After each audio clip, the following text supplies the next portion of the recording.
Okay, let's start with the obvious. Racism is bad. Fighting racism isn't just good, it's necessary. And it's important that that battle be fought well, which is why I think that it's equally important to point out the ways in which we are losing that fight. The thrust of my argument is this. The rhetoric and language used by some liberals when discussing racism is so absurd and so polarizing that it not only distracts from serious discussions of racism, but it actually delegitimizes the very cause we ought to be fighting for. To understand why this is the case, let's take a look at two major events from earlier this year that both generated a whole lot of controversy in the news and online. Aunt Jemima's name change and Coca-Cola's Be Less White fiasco. On February 9th, the company that owns the Aunt Jemima brand agreed to discontinue the use of her name and image in response to public pressure. For context, when the brand was first started, Aunt Jemima was depicted not as a black woman, but as a white actor doing minstrel show-style blackface of a plantation servant. Now, it's true that the original Aunt Jemima character was racist. However, in a continued effort to shed the racist imagery, Aunt Jemima's depiction has been changed 6 times. So now the question becomes, is the current Aunt Jemima brand syrup racist? The answer is obviously no. The racist drawings of Aunt Jemima were discontinued decades ago. The current Aunt Jemima logo is literally just a drawing of a black woman. There is no conceivable world in which the image on screen right now somehow harms black people. If you truly believe that black people today are moping about maple syrup, let me suggest that you are deranged and your understanding of the plight of minorities in America is fundamentally flawed. The issues that matter, the issues that liberals should be talking about, are ones that actually have a meaningful impact on the lives of black people. Issues like school funding, criminal justice, and the war on drugs. These are important. The types of discourse that incessant whining about the allegedly racist iconography of supermarket foods generate distracts from what actually matters. More importantly, this type of rhetoric alienates moderates and Republicans. Fox News airs segments in which it accuses the left of considering math racist. Ask you about this as well. I saw this headline talking about, this is from the Free Beacon, Bill and Melinda Gates Foundation behind anti-racist math push. Okay, quickly, so I misunderstand. Are we saying that 2 plus 2, if you say it's 4, that's racist? I mean, that sounds like we may be mischaracterizing it. What, if you can quickly sum it up? No, that's not mischaracterizing it at all. Math is basically racist under this ideology because it says there is no such thing as an objective reality. So 4 might not be the right number. 2 plus 2 might actually equal 5. Okay. All right, Carlin, you have some very interesting stories out there. Folks can check you out and, read both sides and see what they think.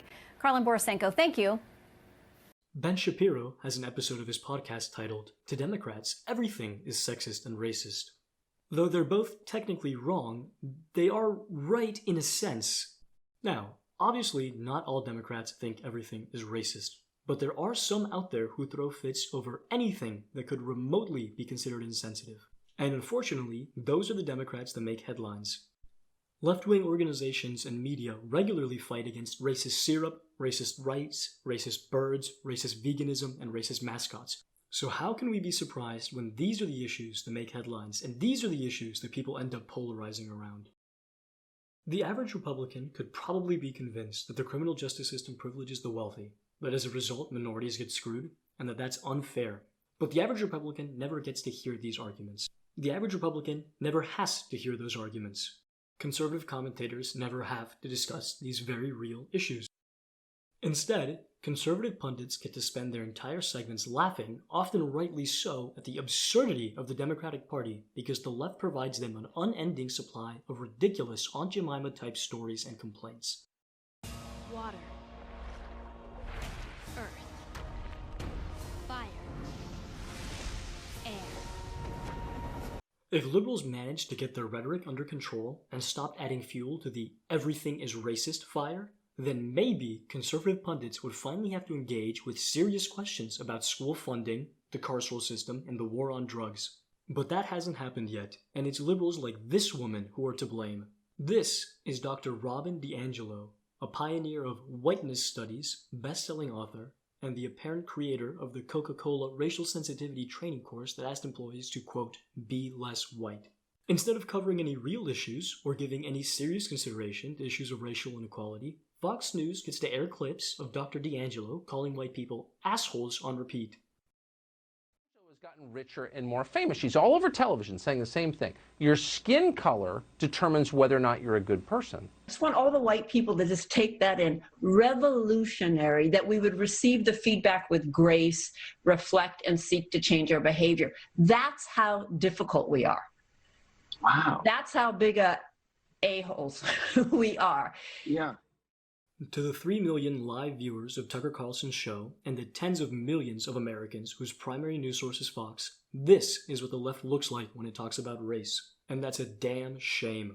It's a shame because the vast majority of Americans believe police brutality is an extremely serious or moderately serious issue, but nothing gets done because the type of rhetoric used by the left alienates moderates and Republicans. Just a few deranged individuals and a bit of toxic rhetoric can and is sabotaging any hope we might have of making meaningful policy changes. The video thus far has been fairly critical, so I want to wrap this up on a more constructive note. Let's figure out what we should do and what we shouldn't do if we want to continue making progress towards equality. First of all, stop being so stupid. Don't use absurd and inflammatory rhetoric, even when you're right. Substantive change and political support are more important than whatever temporary gratification you may get from yelling ACAB or otherwise alienating potential allies. Second, recognize that we gain nothing by picking silly fights over non-issues like Aunt Jemima, school mascots, or a comedian's out-of-touch jokes.